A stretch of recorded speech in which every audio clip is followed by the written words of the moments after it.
I thought we came out a little flat today. I thought we just lacked a little energy on offense. The defense was just okay, but I was a little disappointed about the way we came out. I thought Lindsay had a fantastic game, and Kathryn both played really well. Brought some energy. Hannah brought some energy off the bench. Played better in the second half, I thought, but just still have so much work to do. But it's been a long haul. I mean, we've been going since September, and a tough schedule with so many games in a row, and finals upon us. I think that had something to do with it. The late night on Wednesday, but now we have time to kind of regroup, get some practices in, and hopefully we'll play better in the next game. Questions? Coach, did you see more of a flow? I mean, you got the points in the paint, and you had penetration there. Did you see more of that than you had in previous games? Yeah, I mean, Kathryn really gave us a lot of scoring in the post and drove the ball well. I thought we got going in transition a little bit better in the second half.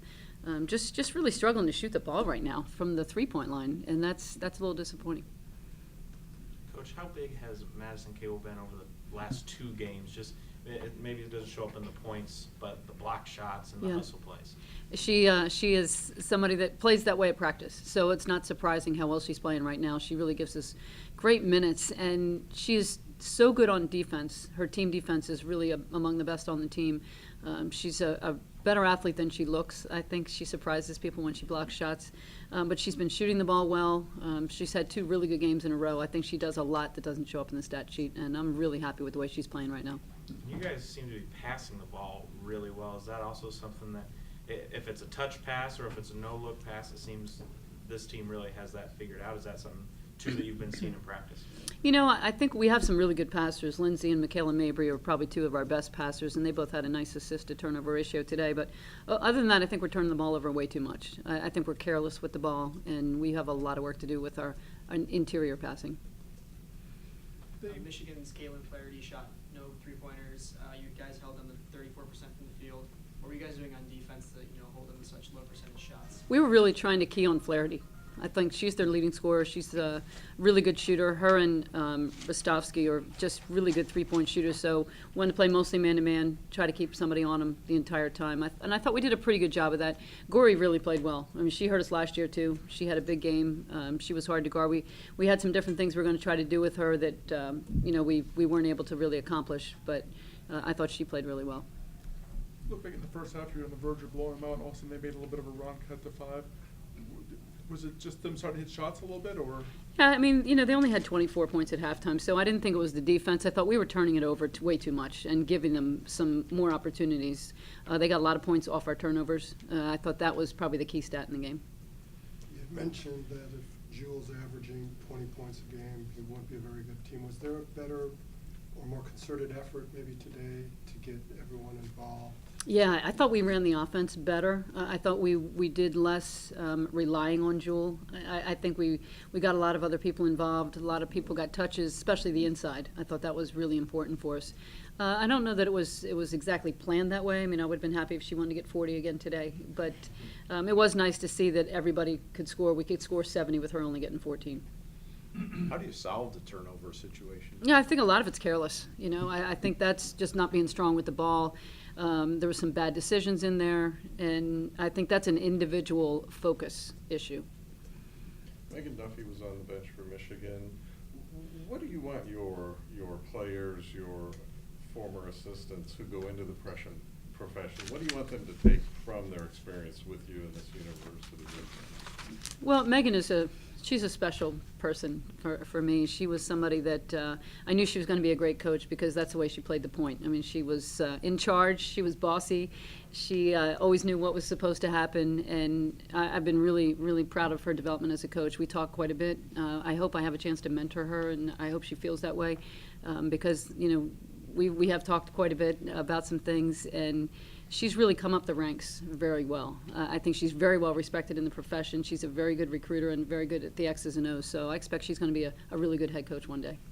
What insights do you want your former players, former assistants to have about going into coaching? What do you try to teach them about it? I think the first thing is it looks like a lot of fun from the outside and it looks really easy. And I think once they get into it, they usually call back and go, wow, I had no idea you had to do all this. There's so much more than you can see from a player's perspective. So I think the work ethic and all the things that we teach all of our players, accountability and how hard you have to work. And I think with her, it's been really easy for her, I think, to make that connection because she was such a hard worker when she was here.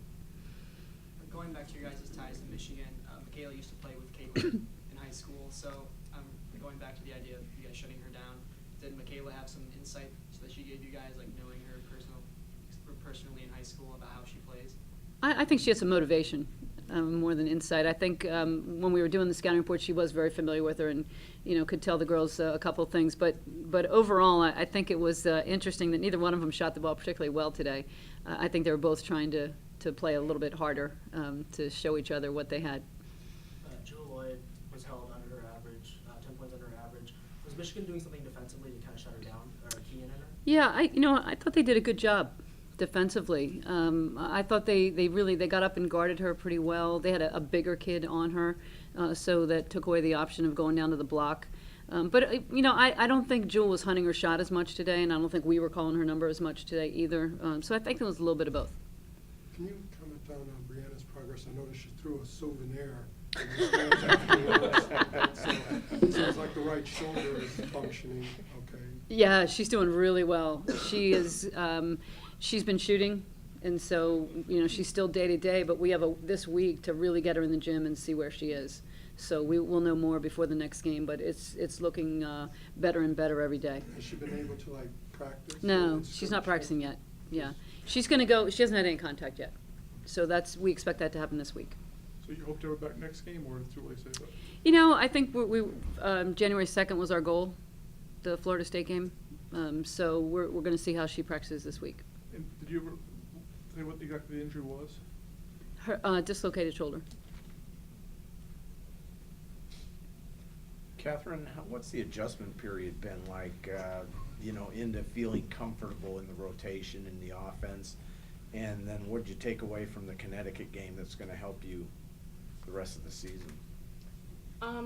Just a lot of reps, I think, in practice, just getting inside and outside, playing guard spot and wing and coming in playing the post, just a lot of motivation because we didn't come out with the outcome we wanted to. So just for motivation for the rest of the season, then we knew what we had to do and we're just going to continue to get better and we knew what we had to work on, so that's what we're continuing to do. Lindsay, did you today try to put more of the take more of the offensive load today? Did you start that way or did it just come that naturally? It just came a little naturally. I was just taking what the defense gave us, getting out in transition, running the break mostly, finding our post down the court. Just little things, get our team going energy-wise on the court today. Was there any thought that, maybe Jewel might be a little tired, I got to do a little more working today, or? Yeah, she looked a little tired, so, No, I'm just joking.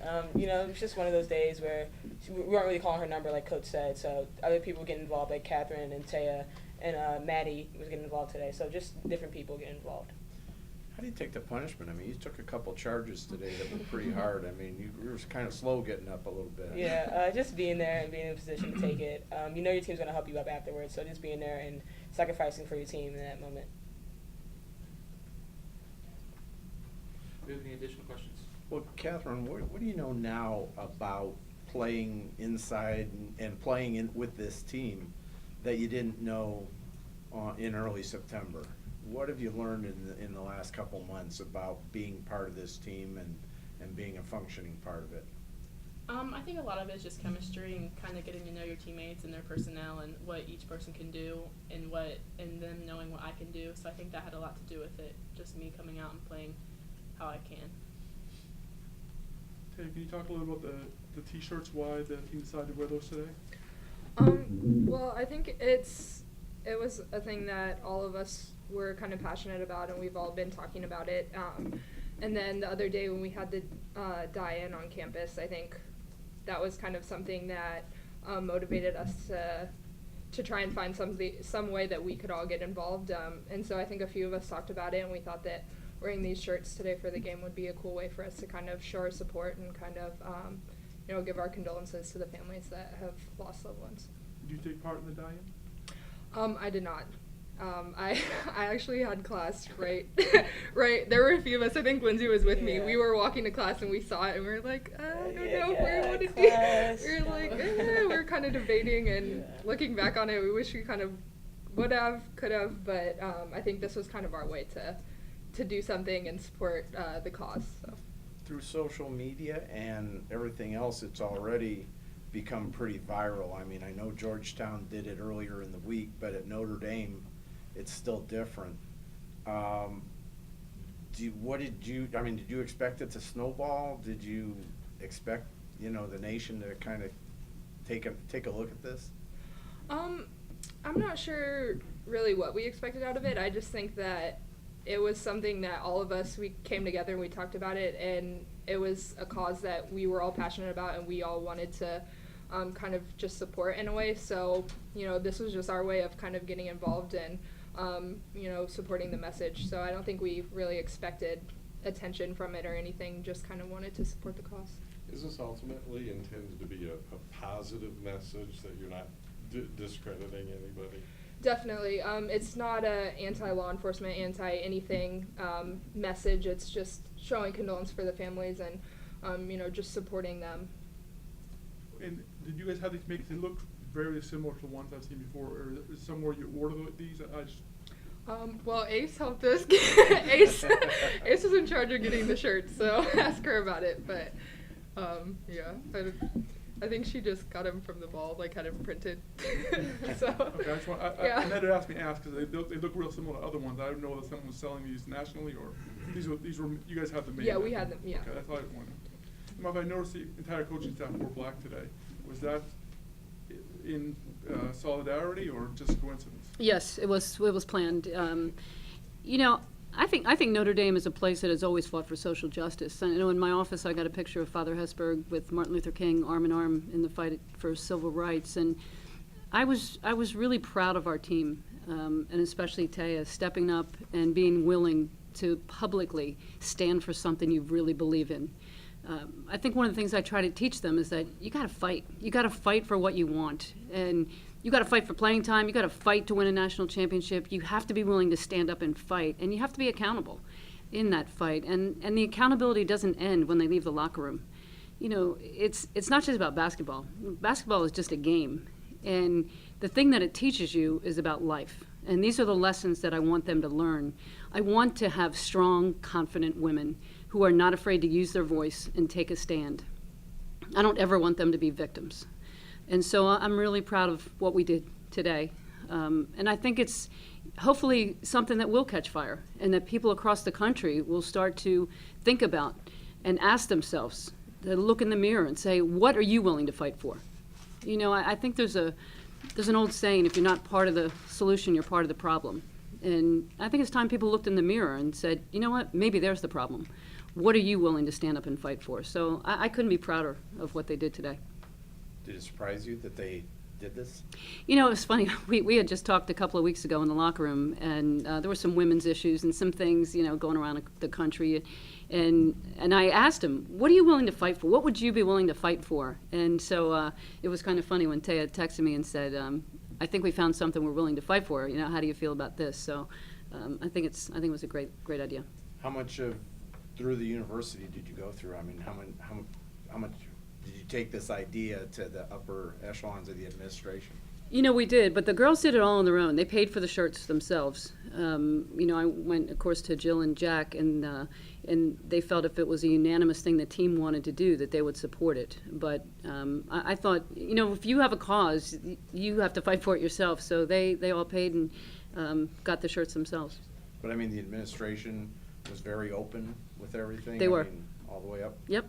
Well, as high as Jack, that's pretty high around here. On that note, any other questions? Ladies, thank you very much.